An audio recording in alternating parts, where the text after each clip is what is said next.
For the longest time, I took paradise for granted. The woods and the swamp were just this place that I went to get away from people. One of the things that I did learn when I was writing for places like National Geographic is being able to take the things that I knew and realize the things that were extraordinary about what I considered mundane, and being able to see Florida specifically, but other places too, from a perspective of someone who didn't know them as intimately as I did. That was all part of the process of being able to really show this place to other people. I had to see it new again myself.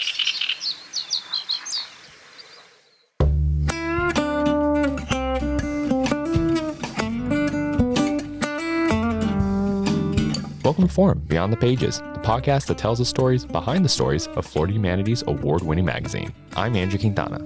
It's all about great storytelling this season as we speak with some of the Florida Book Award winners featured in our summer 2024 issue of Forum. This week, author Rebecca Renner on her book, Gator Country. High-speed airboat rides, alligator poaching, and an undercover sting operation are just some of the incredible true events that are captured in Gator Country, the debut book from Rebecca Renner. The story follows a Florida wildlife officer who goes undercover to infiltrate the world of illegal poachers in the Florida Everglades. However, the lines between good and evil aren't so clear-cut the deeper the officer gets into this shady world. As much as Renner's story is about this real-life investigation, it's also a love letter to Florida's vibrant natural world and those who call it home. Renner was recently honored with the 2023 Gerald Ensley Developing Writer Award from the Florida Book Awards. Earlier this year, Gator Country was also chosen by Florida Humanities Center for the Book to represent the Sunshine State at this year's National Book Festival.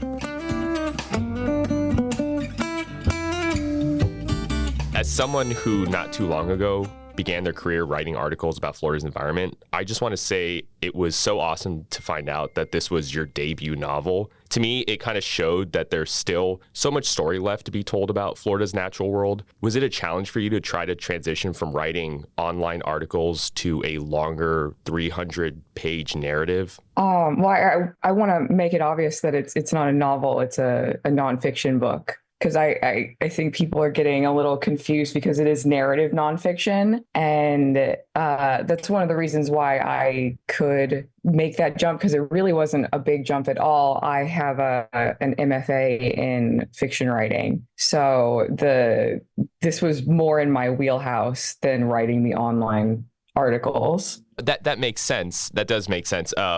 Because it seemed like in the story, a lot of investigative reporting had to be done, but Operation Alligator Thief seemed to kind of be a local legend the way it's described in the book, and it seemed to have taken on a life of its own. How were you able to piece together what was real and what was fake? And were there any tales that you felt you needed to include in the story? Well, I told some. The story originally came to me from one of my students who was allegedly poaching palmetto berries or whatever else he found in the woods. And so the student was 18 years old. I was a high school teacher. And the way he described what happened with Operation Alligator Thief, and I'm not even sure if the true news had broken about the operation yet. But the thing about backwoods gossip in Florida is that it travels, faster than light.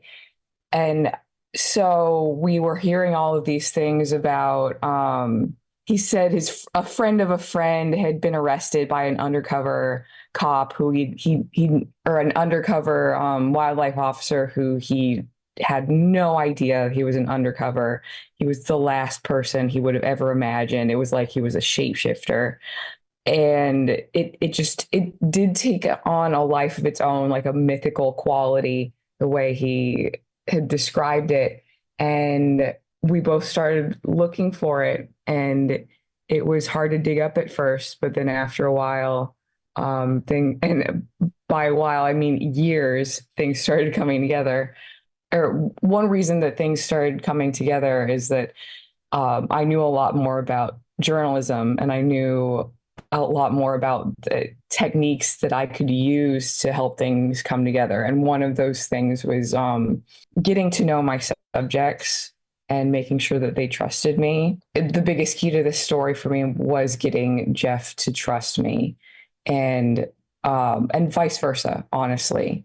Me getting to trust Jeff, because I've told several people, I've told a lot of people that he is the dream subject for a journalist. He is, I checked everything that he said, but at a certain point, it just felt like extra busy work, because he was always telling me the truth, even when it was kind of embarrassing, or like things that he really didn't want to tell me. He felt like it was the right thing to do to tell me the truth. And I really appreciated that. Pretty much anything that I needed help with, he was the gateway to figuring it out. Like I could even ask him questions about other parts of the story and he'd have answers for me. So did you know that this story would be a book from the moment you started investigating this? Because the journalist in my head thinks, oh, every time I would come over a new development, I would think, oh, this is a new article. There's probably a dozen different articles I can write about this one investigation. Did you know from the get-go that you were going to be really sticking with this story all the way through and trying to create a more condensed story? At first, I thought this was going to be a long form narrative journalism piece. Then I had one conversation with Jeff where he like, I really got him into storytelling mode. And I remember listening to him and thinking, oh, this is the hero's journey, which probably a lot of listeners know is like the backbone narrative structure to Star Wars. And it starts with, the call to adventure, calling the hero out of his normal life, and he refuses the call, and eventually we have all of the adventures and down into the underworld and stuff. And when I was talking to Jeff, I was so surprised because he was hitting, like, his real life was hitting all of these major plot points of this like mythic storytelling mode that is, as old as human narrative, as old as speech itself. He had the call to adventure and the refusal of the call, and I didn't even have to work to fit everything into that. And so I knew that's what big stories are made of. I've even talked to journalism classes where they said, oh, that's what our teacher tells us to do to make a documentary, like make it like the hero's journey. And I sort of thought, ooh, like I accidentally know things without. I only ever took one journalism class, but I think some things are intuitive because I've consumed a lot of journalism, and I've read a lot of narrative nonfiction. It's one of my favorite things to read, and I joke that in writing you are what you eat. So, well, I mean, speaking of writing what you know, as much as this story focuses on the insane story of an undercover cop trying to infiltrate the world of alligator poaching, the book as a whole reads as a love letter to Florida's environment, which makes sense since you are from the state. You early on, you write about your childhood in Central Florida and talking about how you spent so much time in the Everglades. I'd like to know more about your early relationship with Florida's environment. Part of writing this book was sort of exploring that relationship, because I think for the longest time I took paradise for granted. The woods and the swamp were just this place that I went to get away from people, even when I was a little kid, and locations that I think people might consider dangerous were, where I went to hang out when I was 7. One of the things that I did learn when I was writing for places like National Geographic is being able to take the things that I knew and realize the things that were extraordinary about what I considered mundane, and being able to see Florida specifically, but other places too, from a perspective of someone who didn't know them as intimately as I did. So that was all part of the process of being able to really show this place to other people. I had to see it new again myself. Early in the book, you say that you saw this opportunity to write this story as a way for you to be a better writer, because it forced you to not play into some of the same Florida stereotypes that people constantly rely on when they write about the state. I get what you mean. I think someone I know has always described that genre as Florida, D-U-H. But could you elaborate on that and describe how you went about avoiding those traps? I don't know. I think avoiding those traps has always been easy for me because I do just see people as people. And whenever I read things that are the Florida, I think that's funny. Honestly, like I see, chances not taken. I see depth that has been ignored. Like honestly, I see bad writing that like whoever is usually writing that stuff is typically like ignoring the depth and ignoring the real people in exchange for the easy hit of the stupid, silly, funny, superficial narrative. And it's interesting, and I want to point out that when I talk about this, people are like, "So you don't like Carl Hiaasen?" And I say, "Whoa, whoa, whoa!" Like I really like Carl Hiaasen's work, and I think the fun thing that his stuff does, and I don't consider him Florida fiction, is that he is a Floridian, and his work is part of us laughing at ourselves, so people can laugh with us, and it's still funny while having full characters and having depth. And I bring him up because I feel like this might touch on other things that you've asked, but Carl Hiaasen is actually the first person I ever told that I wanted to be a writer. Because when he wrote Hoot and he was traveling around to middle schools in Florida to talk about the book, I won a contest to meet him. And he asked me, as adults do, what I wanted to do when I grow up. And I told him writer. And it was sort of like being interviewed, and you think of the first thing that comes to mind, like, and it's like it's your truth because it's the only thing that you can think of. And I suddenly knew that about myself.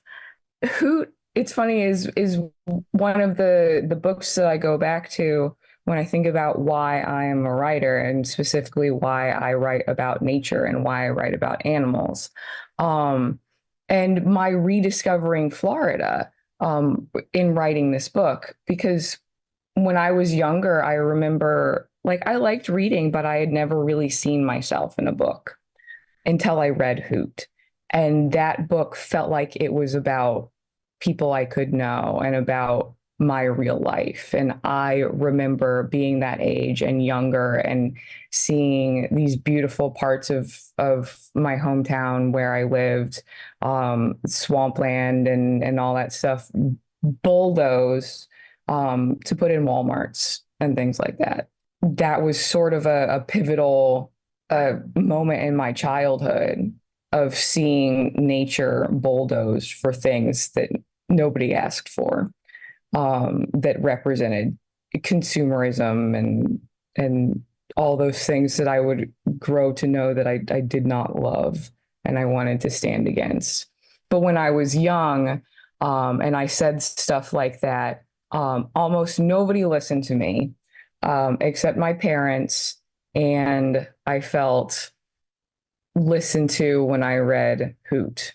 By the way, I do want to attribute the Florida moniker to author and historian Bob Keeling. I think he would kill me if he heard me say this on the podcast and not mention him.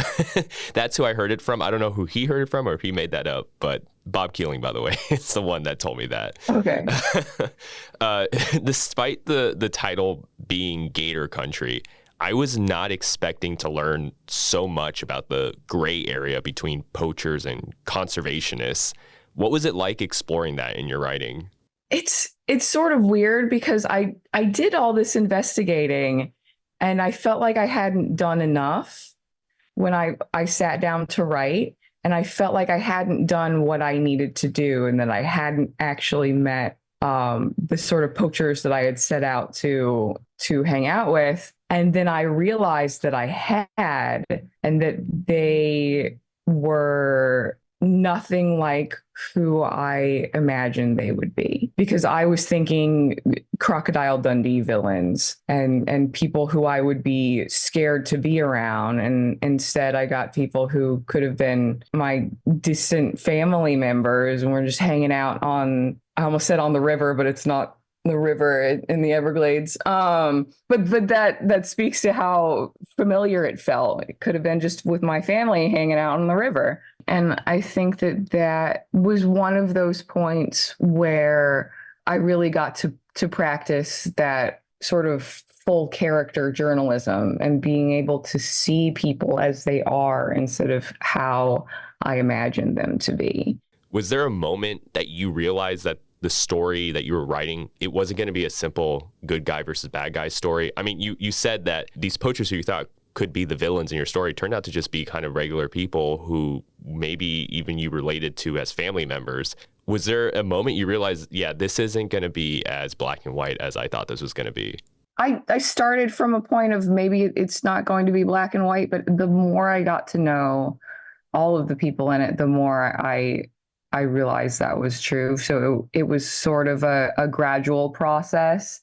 And then the final aha moment, after I had done all the reporting and all the investigating and talking to all of the people and sitting down and trying to force myself to write the story as I had originally mapped it out, and realizing that, oh, hey, maybe I was a little wrong. And that's when the story really finally took shape.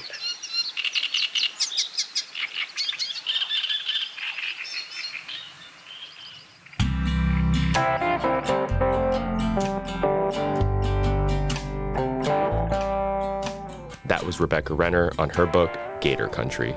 Forum, Beyond the Pages, is produced by Florida Humanities. Our music was created by Tampa Bay area musician JJ Padishal. You can follow him on Instagram at JJ Padishal Music. Want to get the latest issue of Forum delivered to your door 3 times a year? Become a Florida Humanities member by visiting floridahumanities.org/membership. Until next time.